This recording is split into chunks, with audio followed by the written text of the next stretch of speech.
Good evening. My name is Sean Anderson, and I am an associate curator in the Department of Architecture and Design at the Museum of Modern Art. Welcome to all of you that have joined us today, and thank you for inviting us into your homes, backyards, balconies, and phones today.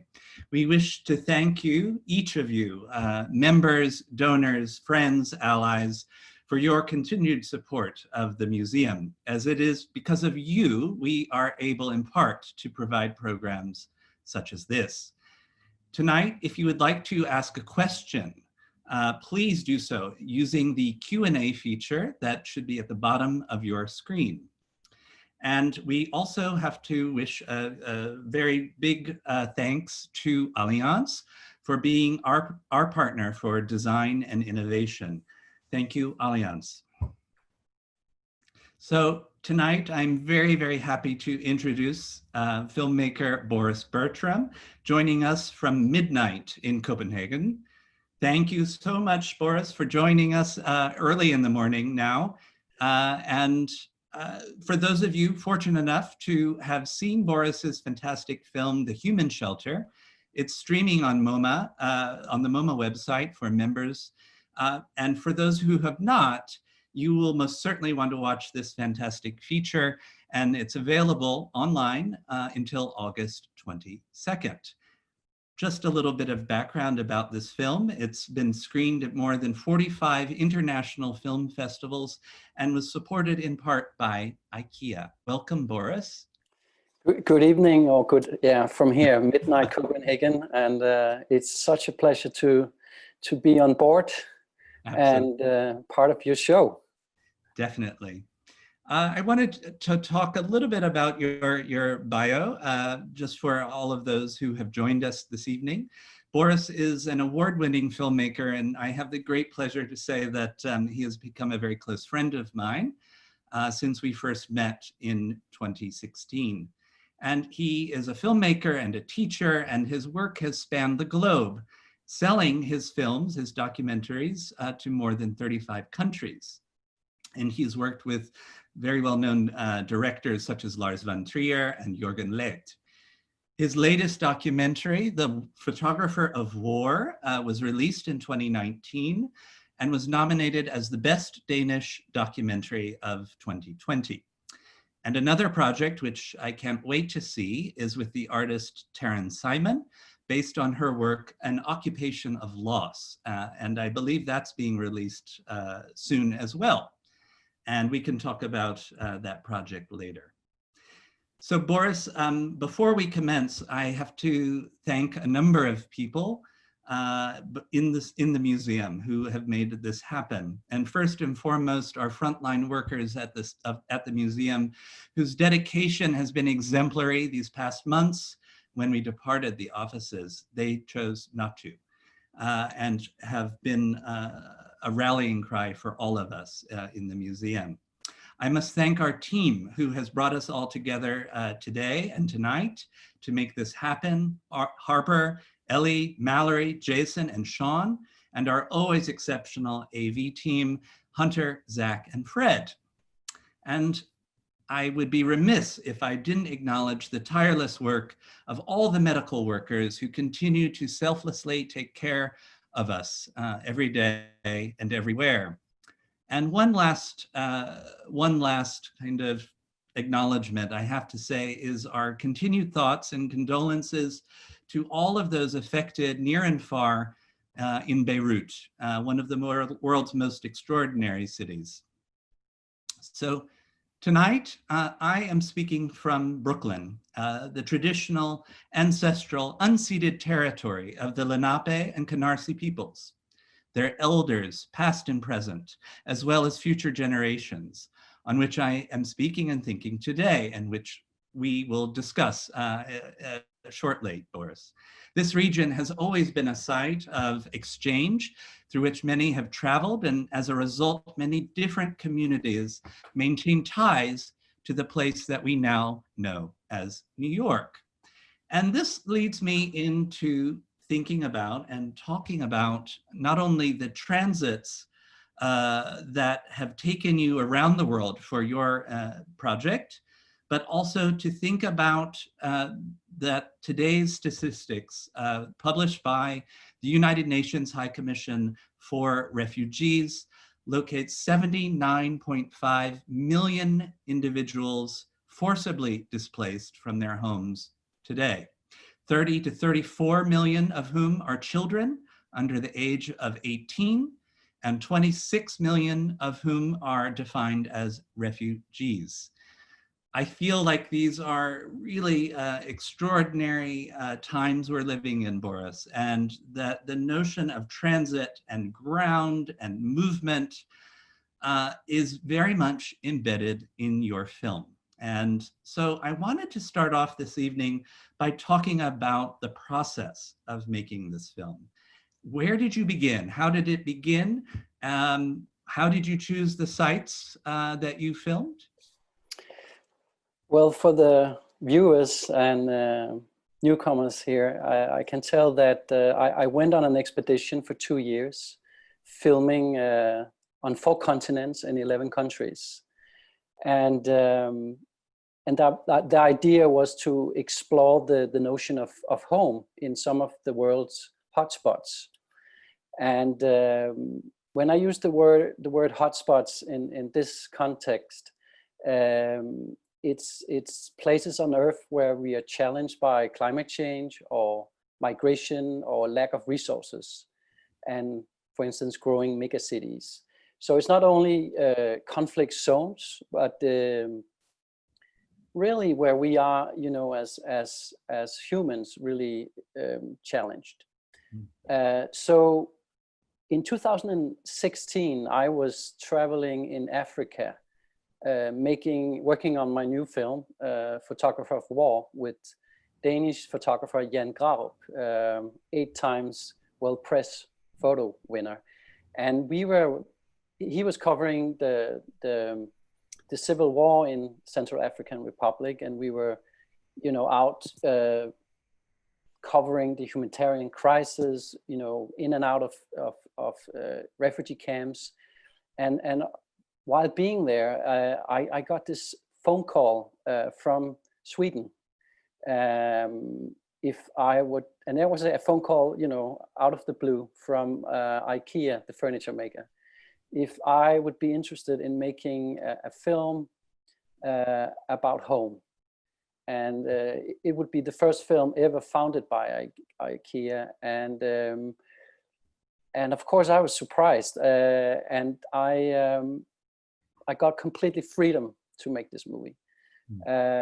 So it started in Africa, and then I spent 6 months researching in order to kind of come up with a strong idea for the project. And I visited IKEA and talked with their designers, and, you know, the big open question here is really, you know, how do you make better homes in the world? That was something we talked about. And that's also something IKEA is kind of looking into, making better homes for the many people, you know, that slogan. But I decided, you know, also because I've been traveling to all these conflict zones, to explore how we, you know, construct homes in these hotspots. So that was how the idea really started. That was a long answer. But I do know that I remember getting a call, or I think it was either a call and an email, or one of the others, that said that there is a filmmaker who's interested from Denmark, who's interested in talking with you about your project. This happened to be my very first exhibition that I worked on in the museum. It was only a few months after I had started, actually. And I remember just thinking, of course, I'll talk to everyone. And we began there, didn't we? We began on an email, and we're talking about what the ideas of the exhibition were. Yeah, I mean, I remember that one of my researchers, she's been finding this case with a new shelter made by a Swedish company in Stockholm called Better Shelter, a revolutionary new way of making shelters. And it happened, you know, that this shelter would be part of your exhibition, Insecurities, Tracing Displacement and Shelter. And I thought, you know, it would be a great opening scene to see a shelter being put together or constructed in a museum as MoMA. Also, I found it really interesting why you wanted to do an exhibition about, you know, displacement and shelter. So my idea was actually, if I could get access to your museum, then I will look at how the shelter was built. And then I would go to try to find the shelter out in the world, in some of the refugee camps where Better Shelter were putting up their shelters.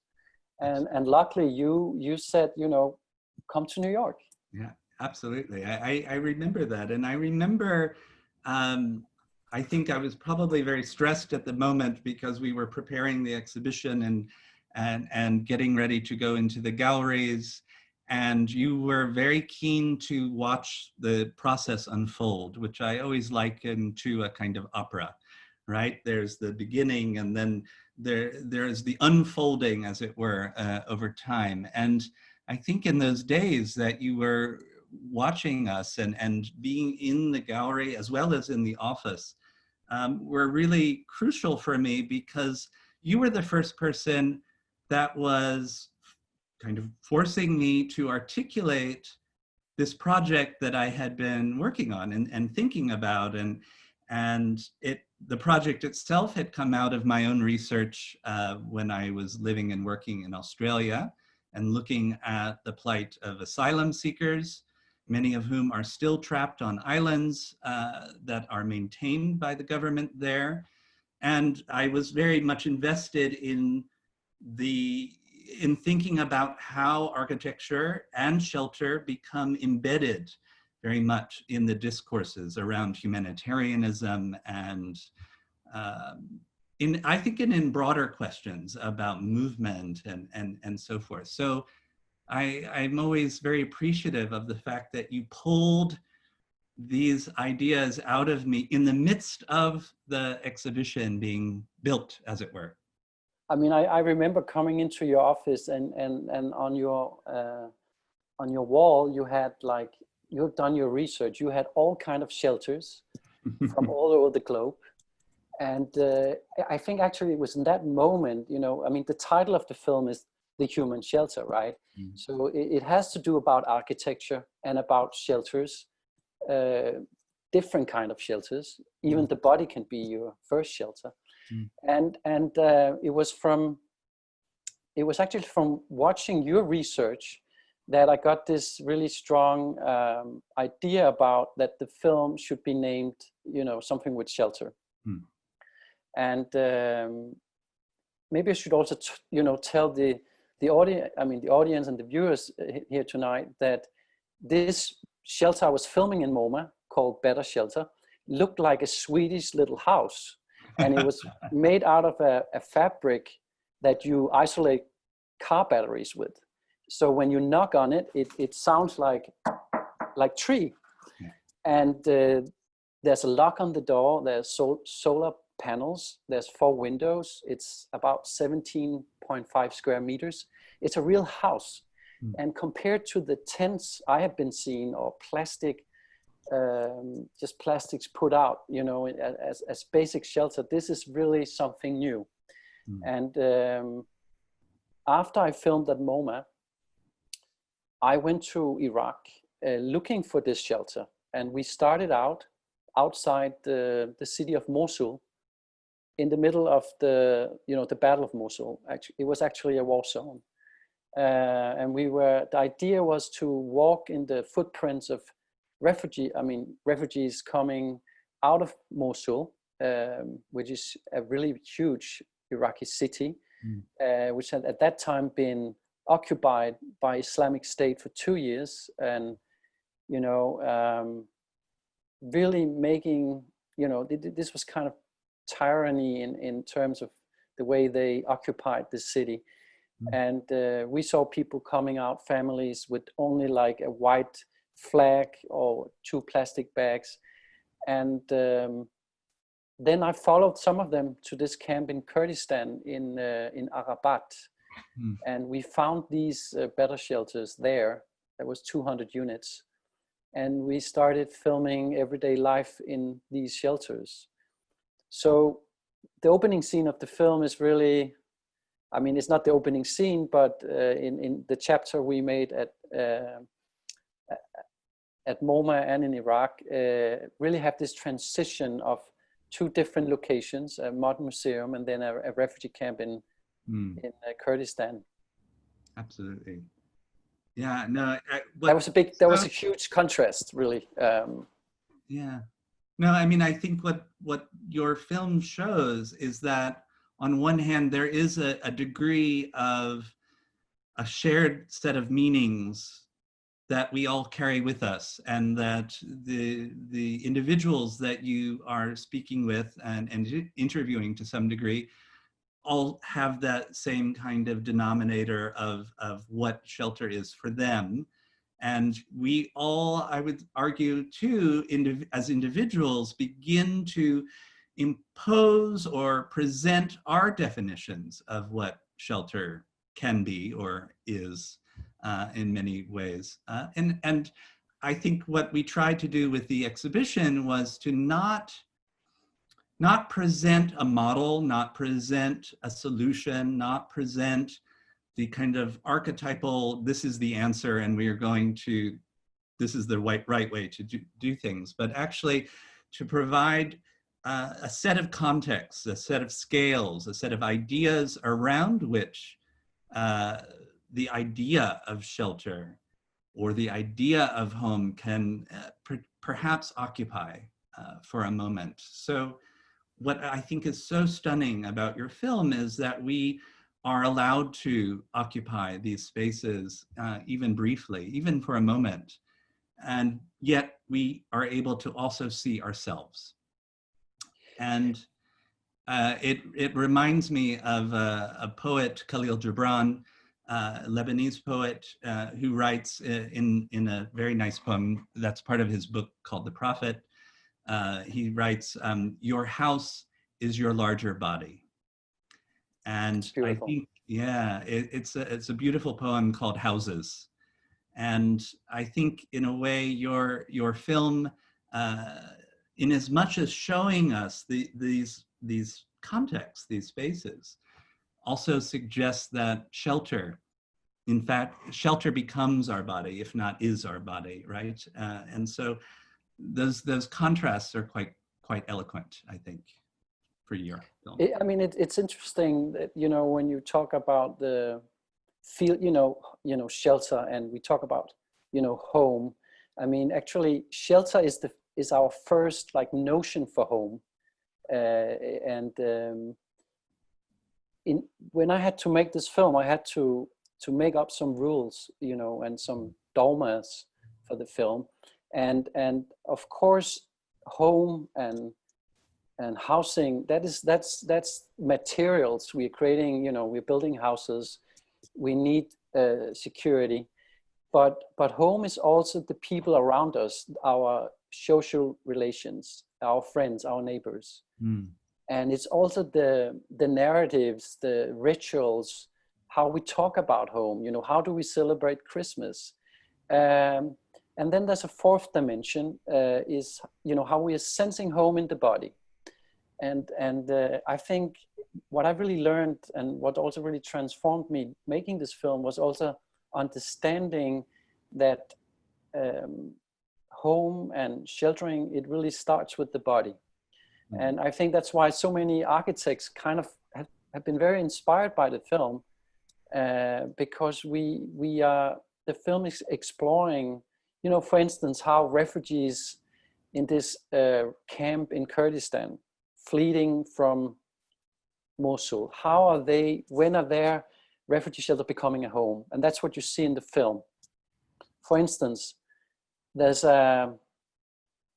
these women who put up beautiful texture, you know, textiles in their shelter, beautiful colors, because the colors make them feel, you know, psychological better in their body. There's also this man, this former politician, who's brought 7 suits with him from the southern part of Iraq. And every day he puts on a new suit. And because he makes something out of himself, he can become somebody from, he can become, you know, someone who can take care of others in the camp, in the community. Mm. So actually I learned a lot about the poetry that people, even who has next to nothing, the capacity they have to talk and create, you know, poetry about homes. Speaking of poetry, could you tell us a little bit more about Suad, the young woman who reads her poem in front of the shelter? What I've always found very particularly moving about that scene is that she's also in front of a satellite dish. And knowing a little bit about how you work, I think that was probably very deliberate, that she is not only in front of the shelter, but she is in front of the tool or the instrument that would allow potentially the other parts of the world into that space. I met Suad in the camp after we had been filming there for 3 days, and she walked up to me with like a notebook pressed into her chest, and she walked up to me. We were doing, you know, all this kind of like casting people for the film, and she was like, you know, like pulling me aside and introduced herself. You know, my name is Suad. I'm 13 years old. I'm a poet. I was like, okay, and she literally walked into the film. And then I asked her this question I ask everyone in the film. So what makes a home for you? And she said, you know, I will come back. I'll write a poem about it. And we agreed that she should come back when she written the poem. And that happened, I think, 2 days after. And, you know, there wasn't much really planned. I mean, she came with the poem and it was a one take. And she delivered this poem about the camp being, you know, her tent, her community. Beautiful poem. And it was in that moment I really understood what the film should be about. And that was this idea of capturing the poetry of constructing homes, performing a performance of home, and a personal narrative about home. So I have these 3 rules in all the chapters. We have a shelter, we have a performance about home, and we have a personal story. So important when you make films that you really have to make up these rules. Otherwise, you know, you have too many options.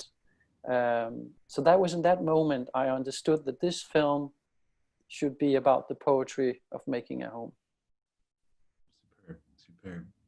And I guess what I would ask then is, you're in Iraq, and I remember receiving a few emails from you, and you asked me where you should go next. I think it was more a rhetorical question. I remember saying something like, go everywhere, and ask these questions, or go to as many places as you can. So what happened next in terms of the process? I actually went back to New York to film the closing of your exhibition, Insecurities, Tracing Displacement and Shelter. And I remember I also came back to film you in your bedroom. Where I'm speaking from tonight. and my phone just started talking. That's Cyril robot. Sorry about that. No, but I actually also asked you this question, you know, what makes a home for you? And do you remember your answer? I do, absolutely. I said, a home is the ability to leave and return.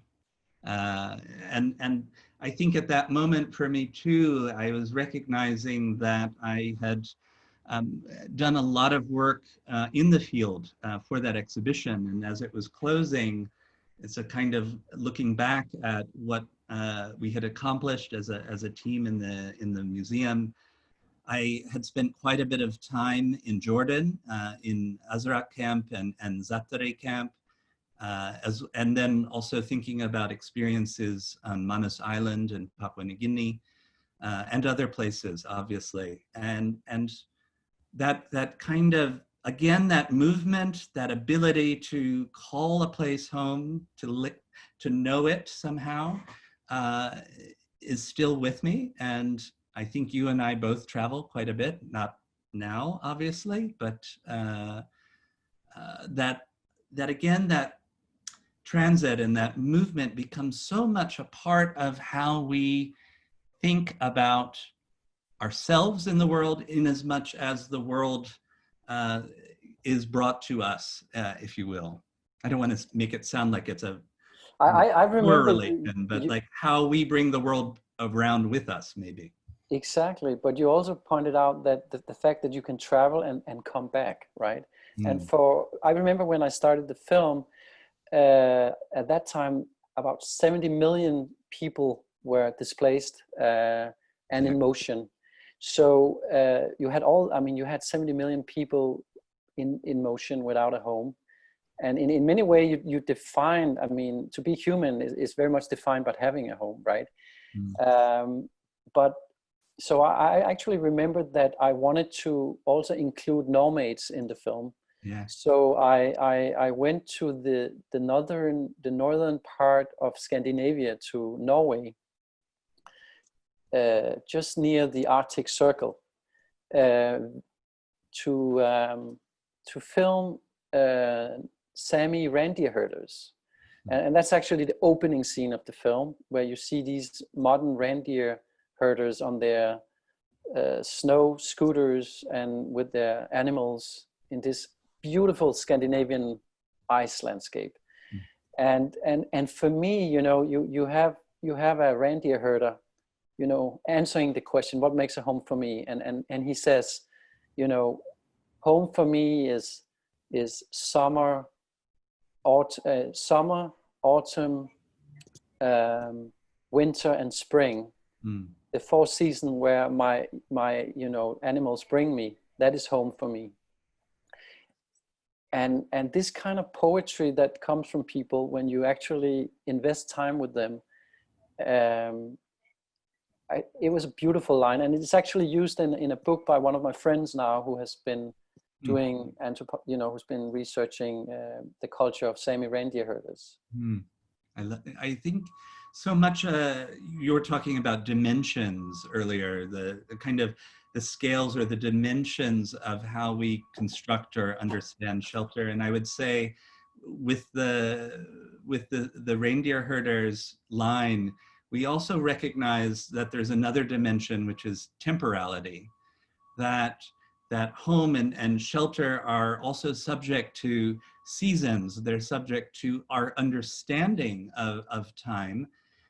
Something that struck me quite a bit when I was in Jordan, for instance, and talking to individuals in the camps, was that quite often they would not know what time it was, not know what day it was, or not know, when in the calendar were they, except for those who were practicing Muslims would pray 5 times a day or 3 times a day, or however. And it was that kind of regularity, that structure of a morning, afternoon, and evening and night, so forth, that allowed them to proceed the next day.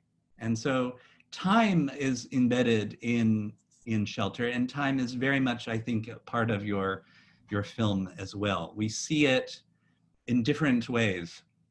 I totally agree with you, and bringing you back to this landscape in Norway with the nomadic people, these indigenous people who for thousands of years has been traveling with the animals, and actually, our idea was also to see, what can, modern people, living in the big cities, what can they learn from nomadic people about life?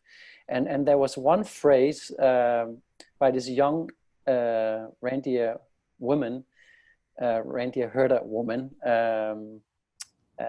which was really beautiful. She talked about time, and when she described time, time was arriving, you know, and that also meant that you never knew, you know, quite well, you know, what would happen and when, and so they had this completely different notion of time.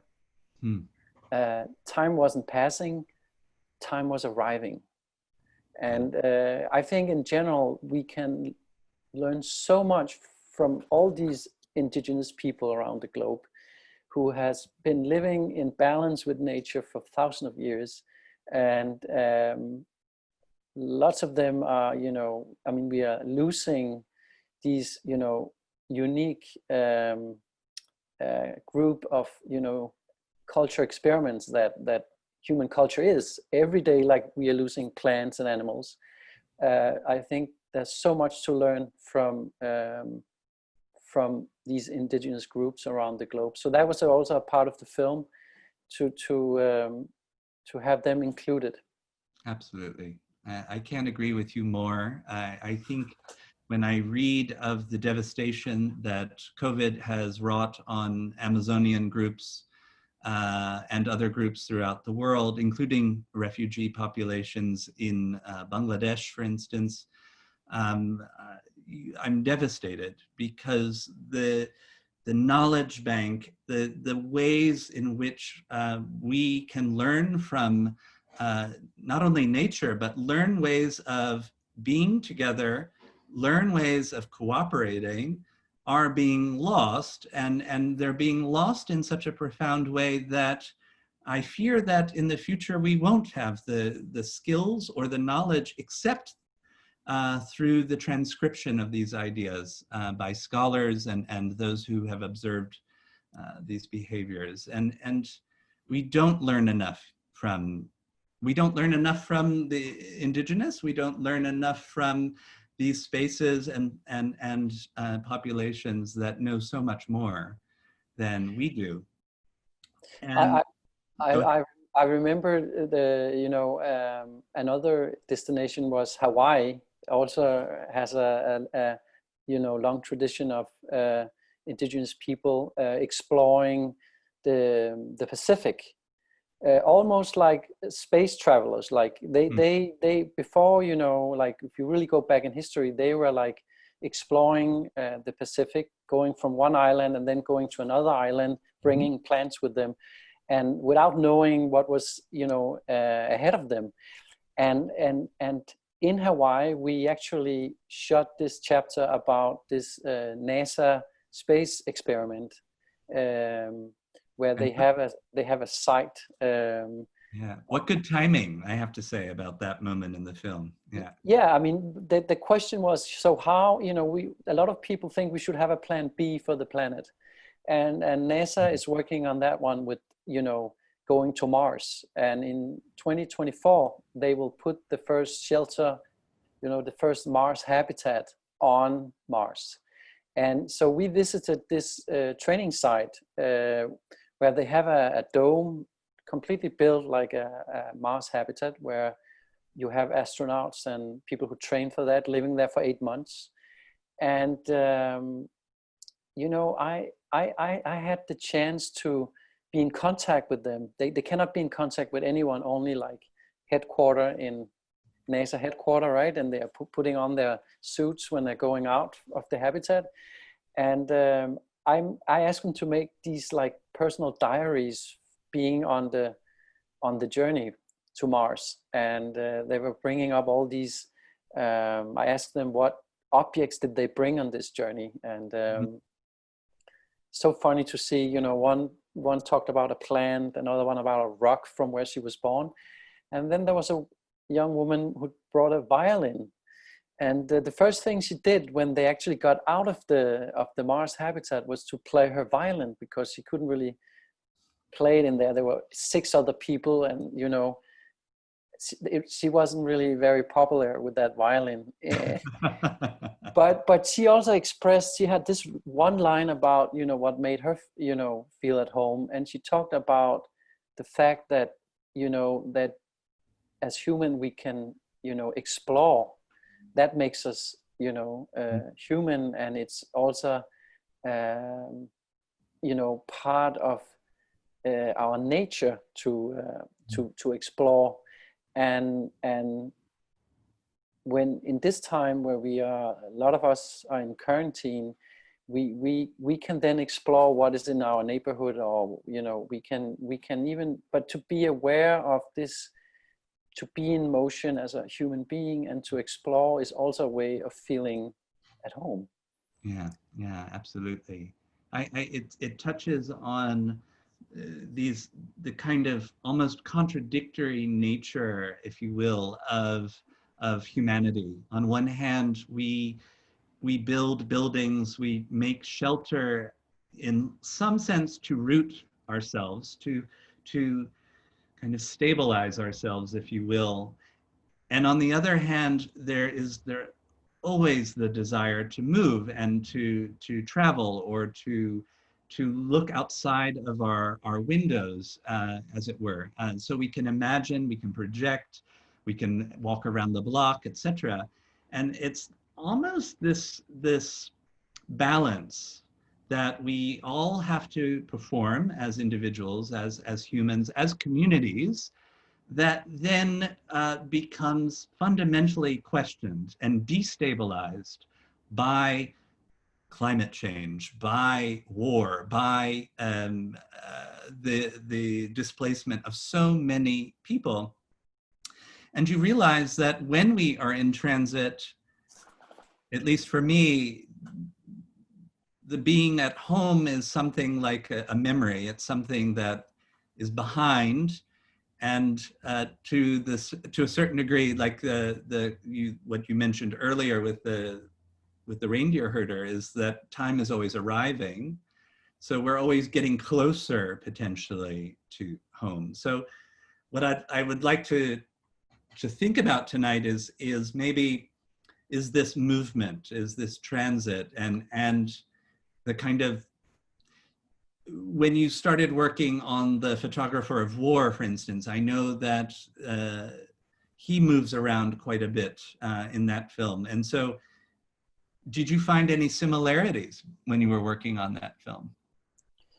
I think those two films are very strongly connected, because both films is about, I mean, you have The War Photographer is about a photographer who for most of his life have been covering you know, conflicts and humanitarian crises, and in the midst of that, he's the father of 4 children, and his ex-wife, who's the mother of the children, she gets diagnosed with cancer, and she actually dies in the movie, and he has to become the sole parent for his children, and he has to build a home for his children and become the father he hasn't been.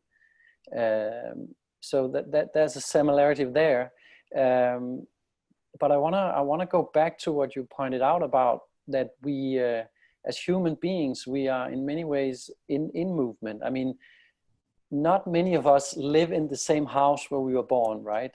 And sooner or later we move from the village or the city to a bigger city.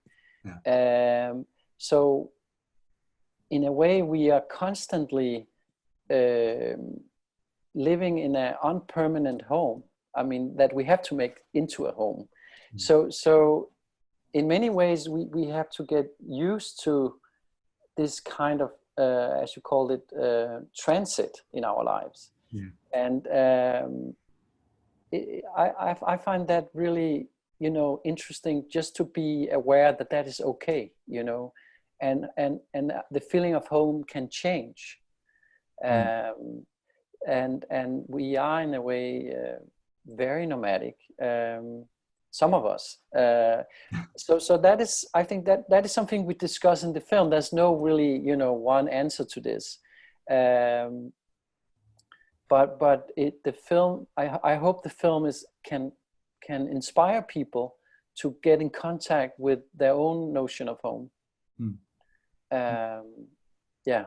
No, I completely agree, in the sense that when COVID began in the United States and here in New York, the unknown was this kind of gulf. We didn't know what was about to transpire.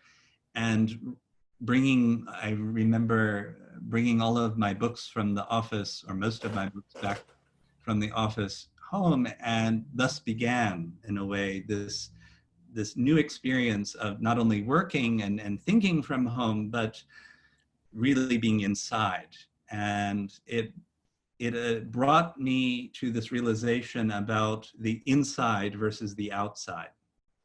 So that the Can I ask you about something, Sean? Yeah, please. I mean, Yeah. you are, you know, representing one of the finest institutions of art and history and architecture in MoMA, and all of a sudden, all of you great people working in this institution are all placed around New York City. You in Brooklyn, and you know, I met your whole crew. You're all working from home, and I just would love to ask you, so are you planning on making new exhibitions from home, and will you exhibit them in your apartments? Or no? But I mean, of course, I just, how has it affected, you know, all of you guys, you know, working with art and exhibitions, being in quarantine, and I mean, you're at home now, and you know, working on an exhibition, or?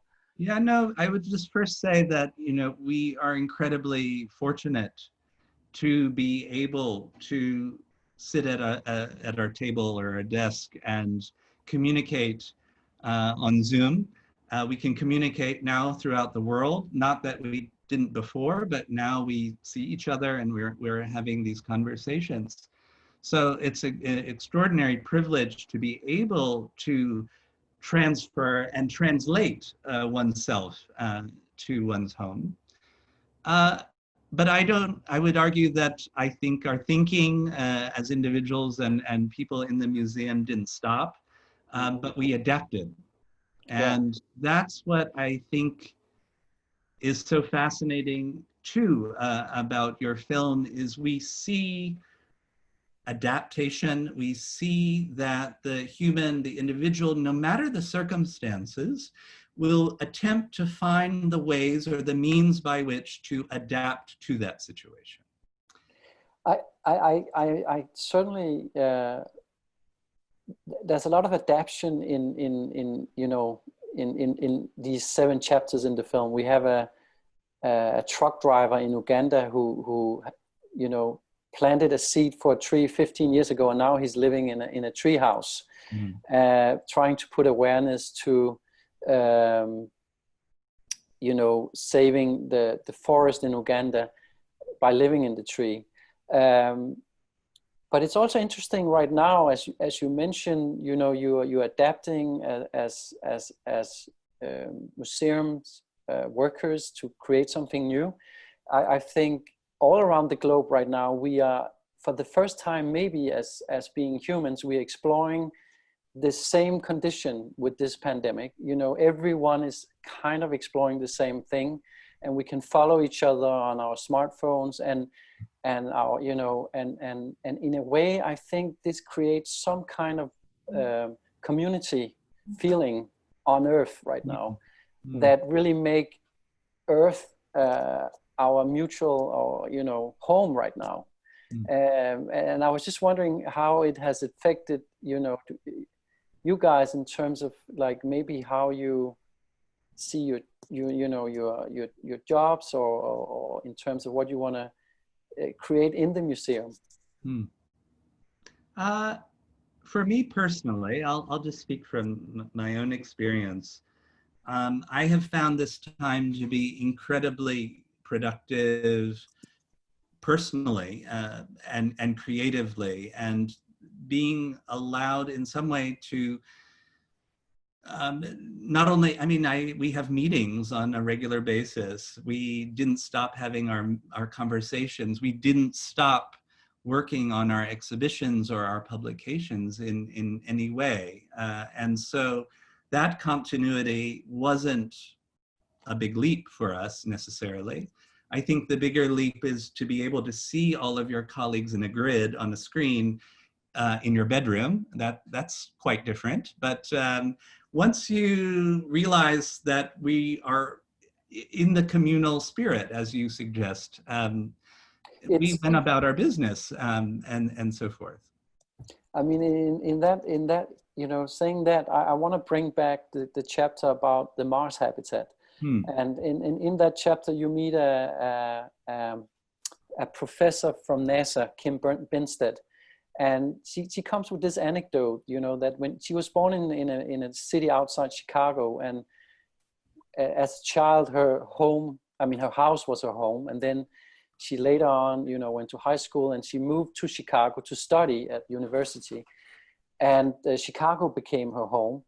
And then she got enrolled in NASA and has worked there, developing, you know, Mars habitats, and Earth became her home.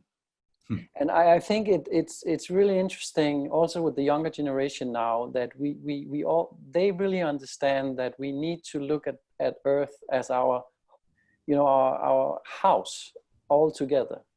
And to understand that we need to live more in balance with nature. That was definitely also something I learned from doing this film, and which also has transformed my own outlook on how to live. And in a way, the film is also a nature film. I think there's a lot of nature in it, yeah, so I just want to, you know, bring up this message about, you know, if I should take some lessons from making the film, that not only do we have a poetic capacity to talk about home and construct home, even if we have next to nothing. And I think that is something that can empower us as human beings. You know, poetically, humans dwell on this earth is a quotation in the film from Martin Heidegger and Hölderlin, and I really I hope this can inspire people to be aware they are poets when it comes to home. Like, we are writing diaries, and you know, we all know this feeling about writing in our diaries, and sometimes there's a really beautiful line, and to know that we can make a little altar in our apartment, or make a little, you know, buy some textiles that, you know, that can empower us as human beings, being aware of this poetry, and also to be, you know, more aware of how we can bring in nature to our lives and into our cities. Yeah. I mean, we collect ourselves, don't we? When we assemble what it is that we are surrounded by, for instance, we are collecting extensions of ourselves. We're building ourselves at the same time, because those objects, whether we like them or not, are extensions of ourselves. And when you say nature and when you say earth to me, I can't help but remark about the ground. We began this evening talking about the ground and the nature of the ground, and we all are on ground, more or less. And how I began to rethink the ways in which the ground is situated, not nature necessarily, but the ground itself. So the gentleman in the tree is leaving the ground to remark on what is happening on the ground. In Makoko, in Lagos, in Nigeria, the ground is water. It's liquid. So that is almost a destabilizing idea, but in fact, it is the source of how movement happens and communication happens and so forth. And then just to think about the camp in Iraq and Kurdistan, and that ground isn't their own. It's been, in a way, lent to these people to feel supported, to feel safe and secure. And then lastly, I just, the last scene is so moving, because on one hand, it's about a family's relationship to the ground. In this case, though, a glacial ground that is now disappearing. And so I was going to ask you about, if you could talk a little bit about filming, I believe that's Iceland, no? It is Iceland, yes. That's the last chapter in the film. And I was filming one of my dear friends, Andri Snert Magnusson, who is a book writer. He's also a normal writer, but he's made a few books for children. And he ran for president together with, backed by Björk, the singer, some years ago, for an environmental party to save the nature parks in Iceland.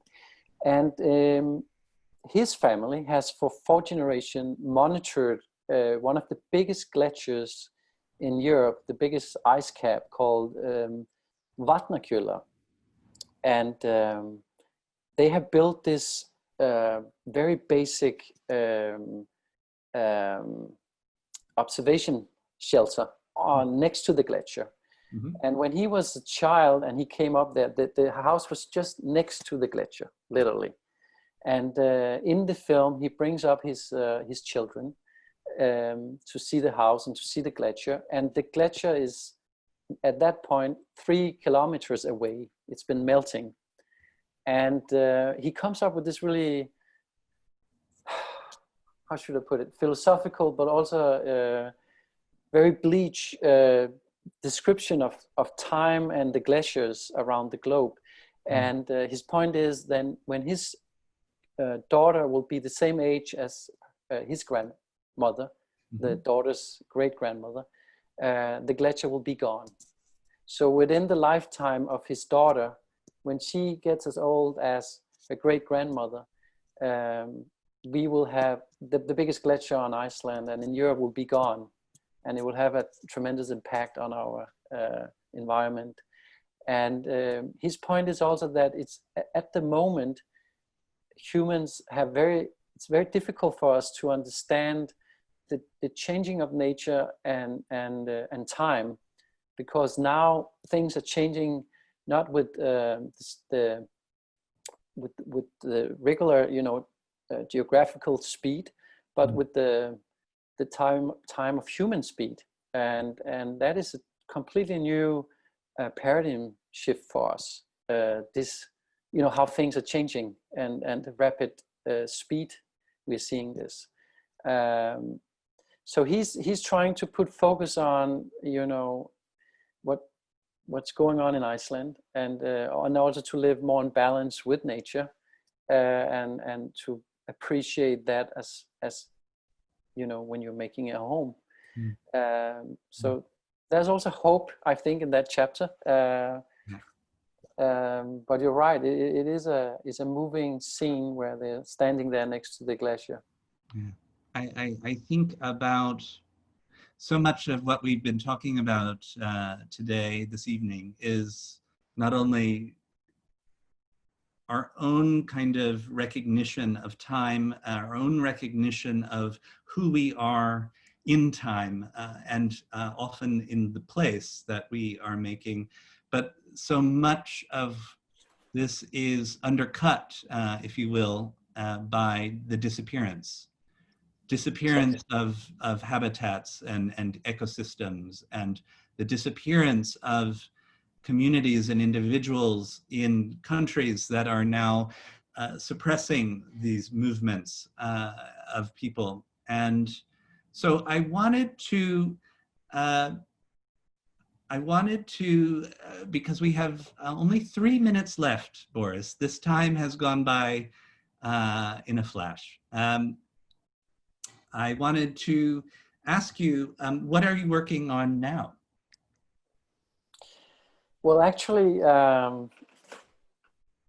I'm kind of getting involved in a bigger campaign with this film in collaboration with the UN Habitat and also IKEA. We are, UN Habitat has an event in October called Urban October, where they put focus on humans' fundamental rights to a home and for better housing. And we're going to use the film to be screened in 92 countries around the globe on October the 5th. That's right. And we're going to make a platform where young people around the globe in camps where UN agencies are looking, after the camps and are in contact with young people, where we will get these young people to share the stories about home and upload it to this website, to put focus on, of course, difficult times, but also the beauty and the poetry in their lives. Again, to give them a language of empowerment, of which I think is so important these days. And that's also, the film is not a journalistic film. It's a poetic piece in a way. And I think poetry and getting a language where we can express these things it's something that really empowers people, and also young people. And they need that, because a lot of these young people we meet around the globe are so depressed about what they're gonna inherit by us, right? So that is a project and I'm also maybe hoping MoMA's gonna be involved. That's on my agenda right now, to pull this thing off in October. And then I'm working on a new film. But we're always working on a new film, filmmakers, right? Yes, indeed. I think you're working on multiple films simultaneously, if you're like me, and thinking about exhibitions as well. Boris, it's been an extraordinary pleasure talking with you, dear friend. And, I want to remind our viewers that this film is available to see until the 22nd on the MoMA website, and also to encourage all of you to seek poetry in your lives, in your homes, in your shelters. And so I wanted to thank you, Boris, and thanks to our team at MoMA who put this together, and to thank all of you who are watching this evening. So have a very good morning and day, Boris. Thank you, Sean. It's been a pleasure talking to you as always. Always.